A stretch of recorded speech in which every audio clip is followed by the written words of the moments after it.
السلام عليكم. اليوم اسولف لكم موقف صار وياي بالمدرسة بأيام المتوسطة، وشلون نقذت نفسي من مشكلة بطريقة ما حد مفكر بيها، وكانت مغامرة من الممكن انه انفصل من المدرسة بسببها. فد يوم من الايام قعدت متأخر على الدوام، فبدلت ملابسي بسرعة مال المدرسة ورحت، وما لحقت اتريق، وقلت ما يخالف هناك بالمدرسة اشتري اي شيء من الحانوت بالفرصة. ومن وصلت للمدرسة تذكرت انه انا طلعت مستعجل وما ماخذ وياي فلوس، وهم قلت عادي ارجع للبيت واتغدى. وكلكم مجربين الجوعة بالمدرسة شلون مزعجة، بطنك تظل تقرقر، حتى واهس للدروس ما يبقالك. صبرت اول درسين والامور طبيعية، وطلعت بالفرصة واشوف الطلاب كلها تشتري من الحانوت وياكلون قدامي، وانا لا متريق ولا متغدي وكاتلني الجوع وباوع عليهم، واحسب ايش وقت يخلص الدوام دقيقة دقيقة. رجعنا للصفوف وخلصنا الدرس الرابع، وطلعنا فرصة مرة ثانية، وهنا قلت بعد ما بيها مجال، جعت كلش، لازم اطلع من المدرسة.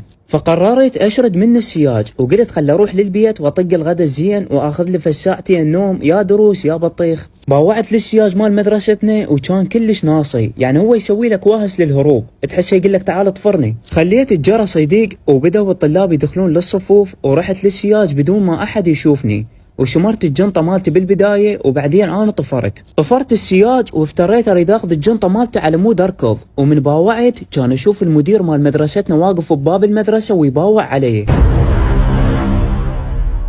كان يصيح علي كل صوته ويقول لي تعال ولك. انا قلت خل اطفر، صاح مخبل اروح له، يعني فوق ما جوعان وطالع حروب والنوبه انقتل من المدير. ركضت كل سرعتي واسمعه يصيح وراي ويقول لي وين تروح تطير، يعني ما تداوم بعد، الكفك الكفك. وصلت للبيت وطارت حتى الجوعه مني، وظليت حاير شلون اداوم مره ثانيه والمدير يشوفني، وانا عرفته يحكي وشردت. المدير مال مدرستنا كان يعرفني بس بالشكل، يعني ما يعرف اسمي شنو وما يعرف يا شعبه ويا صف. فاستغليت هذا الشيء الصالحي، واجتني فكرة انه اغير شكلي ومظهري حتى يتيهني وما يعرفني. بالبداية رحت للحلاق وقصيت شعري وغيرت طريقة حلاقتي بشكل كامل. والصبح قبل لا اروح للدوام اخذت جنطة اخوي وطيت الجنطة مالتي، قلت خاف انتبه عليها المدير ويعرفني منها.